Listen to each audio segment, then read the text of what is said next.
Hi everybody, welcome to my channel. My name's Chris. I'm a homeowner and I have this Intermatic 24-hour timer that quit working. Hasn't worked in several months now, and I'll be changing that out today. So I originally noticed that the pull pump wasn't kicking on and off, so I came out and started troubleshooting it, and I could hear the clock ticking, but the trippers weren't tripping it on and off. And I think the minimum time you can set on there is an hour. And once you put the trippers close together, it's right at about an hour. So I waited that hour and a half, and it never tripped off. Made sure the clock was set properly, and still nothing. So I'm gonna take it out of there and look at the gears on the back and see if I can see anything that's noticeably wrong with it. Like I said, I do have a new one I'll be changing out anyways, and I'll be showing you how that's done, or how I do it. First things first, obviously safety. You're gonna double check and make sure that the power is disconnected.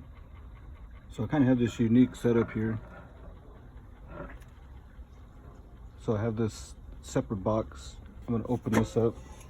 I'm going to pull the disconnect for it, and that breaker goes to something else, and then the GFI up there automatically trips, and I'm going to double check the unit itself and make sure that the power is disconnected. So the tools I'm using today is I have a voltage tester and a screwdriver. It's pretty minimal tools that's required. As you can see, it's one screw holding this particular one on. So first of all, very carefully, I'm going to remove this insulator here that basically protects your hands from the wires itself when you're turning the pump manually on and off. So you basically pop that out of there, turn this sideways and remove it, and I'll set that aside. So next thing I'm going to do, remember I pulled the disconnect, so there should be no power here. This is a 220, so if you put a voltage meter on a black leg and a red leg, you should get 220. And I don't know, one on black, one on white. I'm reading 0.1, 0.1, 0.1. Put these two together on here, which will give you 110, and that's 0.8. So the power is disconnected, and we'll double check. Once I put it back together, I'll show you the 220 voltage on there. So the next step here is going to be to remove this one screw right here.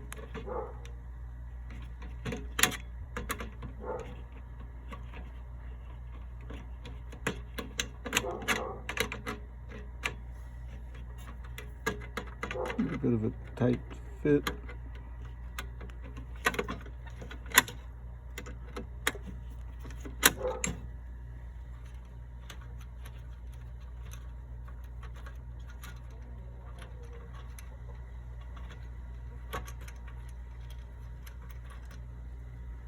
And don't lose the screw, drop the washer. There we go.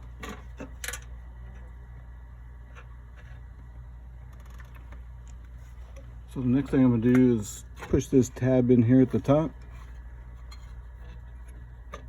and pull out on the timer itself and lay that back. Again, you want to take notes, flip this back, if you want to take notes of the wire locations, obviously the two blacks over here and two reds over there. And you can see at the top 1, 2, 3, and 4. So this is what I noticed on the back here. You got this, trying to get a better picture here. This little wheel here turns, the second one turns, but the last one isn't. I did look these up. I know you can replace these. Gives you the replacement specifications on the top. So what I'll do is I'll pull this out, and I was going to disconnect it, and I'll save this for backup and eventually replace that there. So now I'm going to start disconnecting all of these wires. So now I have all the wires disconnected, and I did take a picture of them with my other phone just so I know I can refer back to it, how they all go back together. So now I'm going to pull the timer out.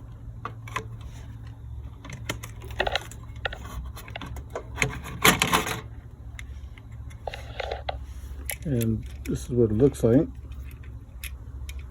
These common wires stay connected in here. And now that I have everything opened up and out of the way, I'm gonna get something and clean out the bottom out, get as much of that dirt and dust and cobwebs and stuff out there as I can. As you can see, I just got an old paintbrush, just kind of getting almost everything out that I can.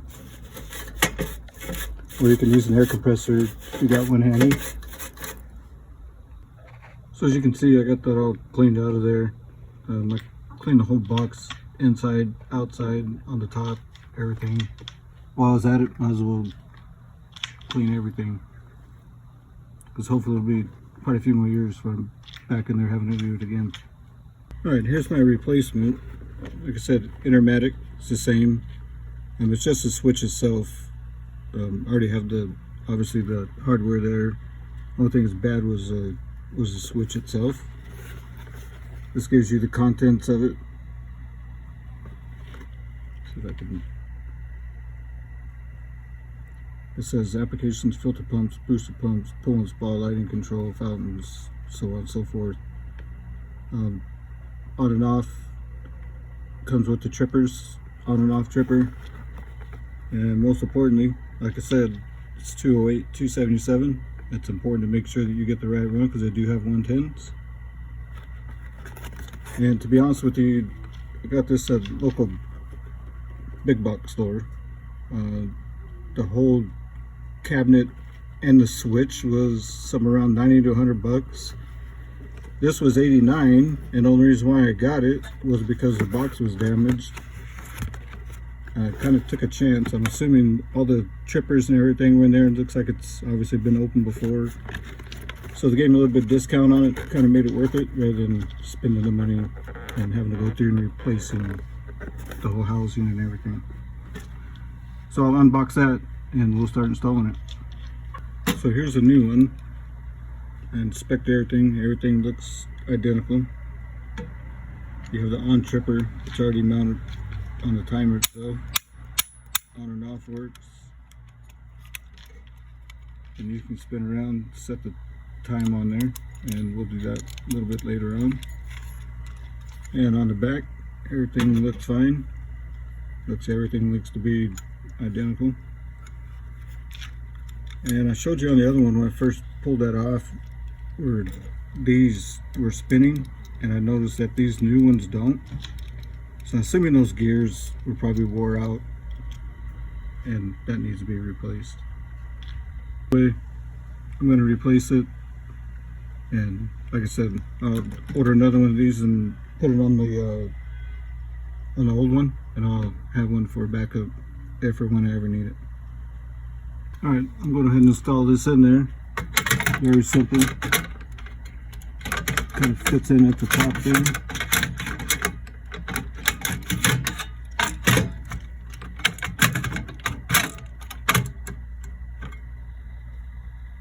And it's in place. Now I'll start hooking up the wires.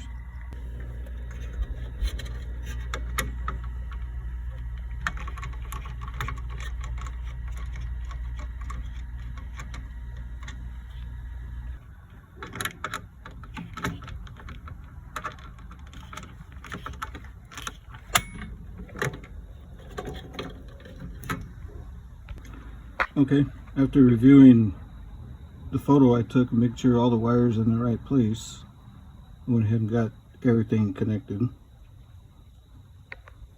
now what we'll do is kick the power on and double check the voltage. Alright, I went ahead and put the disconnect back in. Might be kind of hard to see this one. Then put my voltage back up. AC.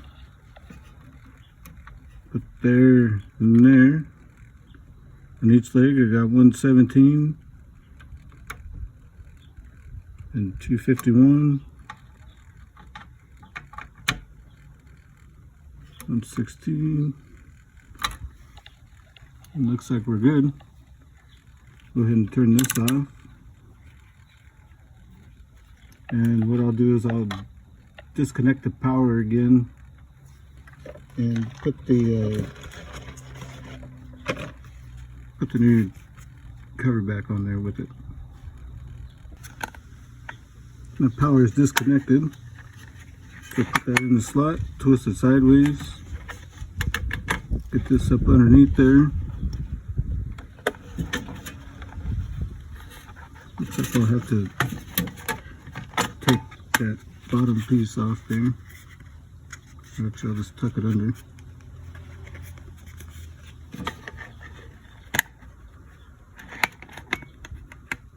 I'll keep the dust out of there.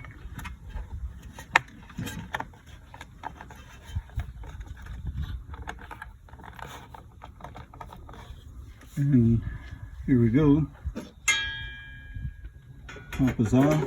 Disconnect back in.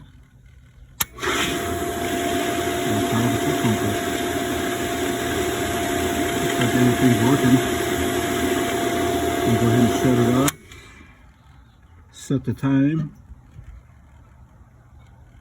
3:36. Somewhere right in there.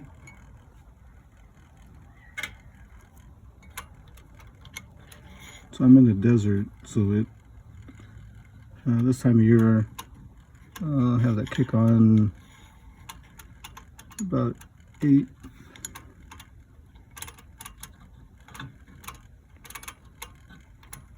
And it's winter time here, so the pump doesn't have to run as long as it does in the summer. 8. So I have it 4 hours. Let's go 4.5 hours. Should be good enough. In the summertime I'll run it 6 to 8 hours.